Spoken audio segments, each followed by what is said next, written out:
mes chers amis, c'est lui. Qui a parrainé Macron pour l'élection présidentielle? Qui, mes chers amis? C'est lui.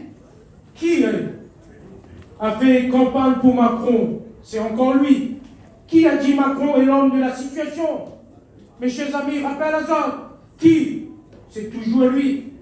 Enfin, qui a soutenu la politique antisociale, inhumaine de Macron de 2020 à aujourd'hui? C'est qui? C'est Célie, mesdames, messieurs.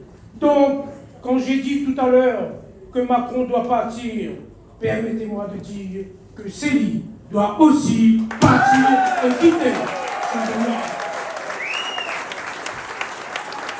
À la finesse, qui ne respecte pas sa parole, sa signature, c'est encore lui.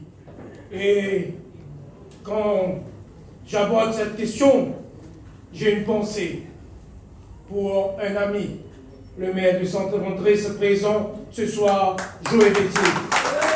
Merci, mon ami, merci pour votre travail. Quand on ne respecte pas sa signature, on ne respecte personne. Le facteur du désordre dans l'Est, c'est Célie, mesdames, messieurs. Il a prouvé le rattrapage économique et social de notre micro-région Est, et donc un mandat de président de CIRES pour rien. On a perdu du temps, mais il y accroche comme l'autre, comme Carapate, cité de bœuf. À la tête, depuis 5 ans, il a manqué cruellement de vision, de développement. Comment ne pas évoquer, comme ça a été dit tout à l'heure, comment ne pas évoquer les dérives de la SPL estivale? Aujourd'hui, d'honnêtes salariés sont soit menacés de licenciement, soit de diminution de salaire. C'est inadmissible, mes chers amis.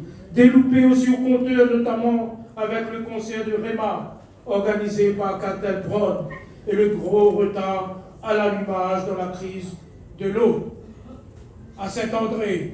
Et au début, il disait, c'est le maire de Saint-André, mais pris la main dans le pot de confiture, il n'avait plus le choix de dire, effectivement, j'ai la délégation, j'ai la compétence de l'eau depuis 2020. Ça veut dire que si nous avons tant de problèmes d'eau dans l'Est, c'est parce que M. Célie n'a rien fait de 2020 jusqu'à aujourd'hui. Enfin, mes chers amis, merci pour la boisson, pour le limonade. C'est Jérémy la préparation. Enfin, parlons du désordre à Saint-Benoît. Insistons, je dirais. L'insécurité grandit puisque Célie a voulu en faire qu'à sa tête. Et le résultat, nous le connaissons. Ce n'est pas ces gesticulations d'aujourd'hui qui régleront les problèmes. Le chômage ne faiblit pas, tout simplement parce que moi, je recherche toujours l'attraction économique et commerciale de la ville. Les employés communaux sont malmenés.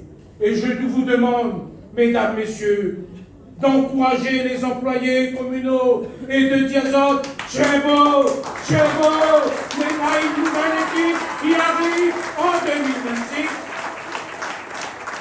Le monde associatif est en recul et le sport n'est dans la crampe.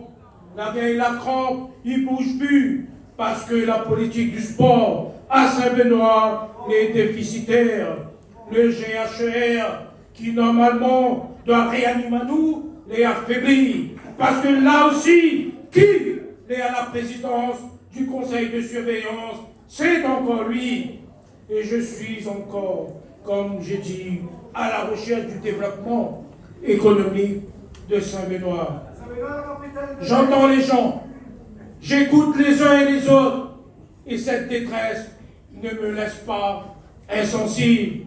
Nous avons besoin d'élus responsables et non d'un élu agitateur. On peut encore plus dans le contexte actuel. Nous avons besoin d'actions concrètes et non de belles promesses pour l'Est et Saint-Benoît. Nous avons besoin d'élus qui respectent l'argent public. Nous n'avons pas besoin de magiciens qui vont disparaître les millions. Mesdames, Messieurs, Saint-Benoît a besoin d'un maire qui n'est pas insolent envers les gens et qui sont, eux, en difficulté. Mesdames, Messieurs, population de Saint-Benoît, Saint-Benoît a besoin d'un maire qui vous respecte et qui vous aime. Et je vous aime. Je vous aime, population de Saint-Benoît. Il faudra être fort au vu des difficultés qui nous attendent. Mais nous avons des atouts pour y remédier. Et l'atout principal est notre humanité et notre capacité à vivre en collectif. Il est plus que nécessaire d'avoir une vision spirituelle de la politique. Le bien commun doit nous guider. Aussi, je remercie Saint-Benoît en Action pour cette manifestation. Oui, je suis d'accord avec vous. Il faut bâtir Saint-Benoît. On me dit que vous êtes plus de 500 personnes, 600 personnes rassemblées ce soir, ici dans cette salle. Et suivez-vous pour ceux qui ne peuvent pas rentrer dans la salle des peines. Alors bravo. Voulez-vous, mesdames, messieurs, voir Saint-Benoît avancer, évoluer? Voulez-vous le changement à Saint-Benoît? Êtes-vous prêts à vous engager avec